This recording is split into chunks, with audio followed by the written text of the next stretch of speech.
தமிழ் தேசிய தன்னெழுச்சி உணர்வோடு மக்களை ஒன்றுபடுத்தி வரும் ஒவ்வொரு கட்டங்களிலும், ஒவ்வொரு தேர்தல் காலங்களிலும் மக்களை முட்டாள்களாக்கும் அரசியல் நயவஞ்சக திருடர்கள் மக்களை ஏமாற்றுவதற்காக வாக்குறுதிகளை அள்ளி வீசுவார்கள்.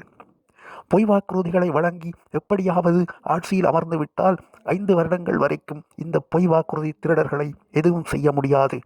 என்கிற நம்பிக்கையில்தான் இப்படி ஒவ்வொரு தடவையும் வாக்குறுதிகளால் ஏமாற்றுகிறார்கள். இந்த தேர்தலில் சீமானின் தமிழ் தேசிய தன்னெழுச்சி பிரச்சாரத்தினால் தோற்கடிக்கப்பட்டு தமிழ் தேசிய அரசு தமிழ்நாட்டில் நிறுவப்பட்டு விடும் என்றும்,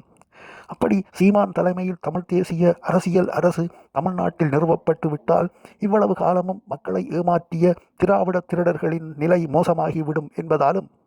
சீமானிடமிருந்து தங்களது திருட்டுக்கான விசாரணை கோரிக்கைகள் வரும் என்ற அச்சத்தின் காரணமாகவும்